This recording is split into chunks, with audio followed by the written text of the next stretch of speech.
This is Capitalist Domain, ready to provide you with your daily dose of tips, tricks, and lessons to keep you in the know for all things business, economy, and finances.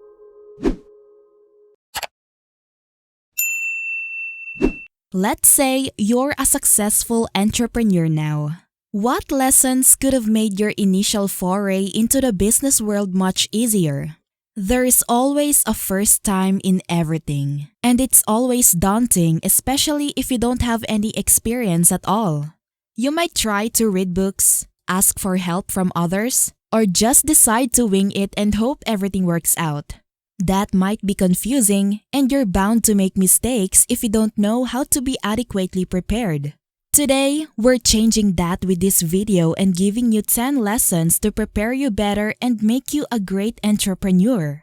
Wear those learning hats and strap in. Number 1. New products are useless if they don't solve problems. Many entrepreneurs don't realize that usefulness trumps novelty.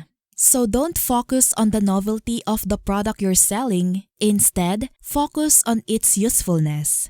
Ask yourself if your customers need your product. Or better yet, ask other people if they need your product by conducting surveys or questionnaires. 42% of product launches fail because the product is unnecessary. As the saying goes, there is a need where there is a problem. Number 2. Patience is still a virtue to live by. There is no such thing as an overnight success in business. Great ideas may come to you on a whim, but executing those great ideas may take you years. It requires a lot of patience and good planning for the best outcome. So be patient. Study your ideas as much as you can and see how best to translate them into reality. Number 3. Recognize and master your strengths. It's easy to pinpoint your weakness, but usually, that behavior may indicate a lack of confidence and self-esteem. Instead, pinpoint your strengths and work from them. It's better to hone those strengths and master them. That way, you have a strong foundation. Once you have mastered the areas you're strong in, you can now focus on honing weaknesses to make them strengths. Number 4. Get the right people. Surrounding yourself with the right people can be a game changer since they know your goals. Their goals are also your goals, so they strive to do all they can to achieve those. Make sure to be picky when it comes to choosing your partners and team, as they will be with you for a very long time. It's not enough that they are skilled at something, yet they don't take kindly to criticism or do not add anything useful to the team. Number 5. Recognize failure, plan, and quickly act on it. You have to expect failure in every step you take. Failure is an inevitable part of the process, but the differentiating factor is how you plan for it. Failure is best handled by failing immediately and working around it. One of the worst things we can do is to recognize failure and do nothing about it. In the hopes that things will improve, you're only prolonging your failure, and this may cause you to bleed resources. You must rapidly determine what is working and what is not and see what needs to be changed entirely. Number 6. Understand your value proposition. If you don't know what a value proposition is, it's a statement to your customers about what your product or business brings to the table. It's a proposition on what makes your product different from the rest.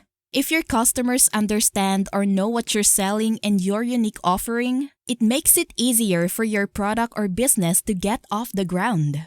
Remember, the value proposition you offer must resonate with your customers.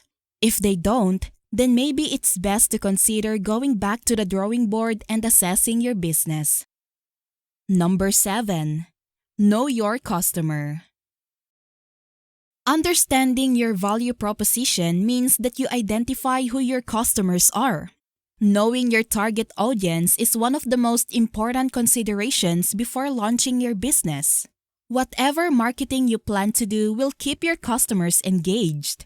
Keeping them engaged will easily translate to sales. Number 8. Focus on the right customers and fire the bad ones. The customer isn't always right. We don't adhere to the old saying that the customer is always right. You must realize that that just isn't ideal and could be bad for business. If you run an honest and good company and experience bad customers, you must recognize that the problem may not be on your end but theirs. Learn to let them go and serve the customers who understand what you sell and offer. Number 9. Don't emulate the mistakes of others. Mistakes are excellent learning opportunities, but we don't have to make them to benefit from them. Study what made some similar businesses fail and make sure you avoid the same pitfalls. If mistakes are inevitable, just make sure you have a fail-safe or an alternative plan. This saves you from bleeding time and resources. Number 10. Sales will keep your business afloat. It's not enough to cover branding, marketing, planning, and product design. At the end of the day, all of this have to translate to sales to keep your business afloat. To achieve whatever plans or goals you have for your business, you need money.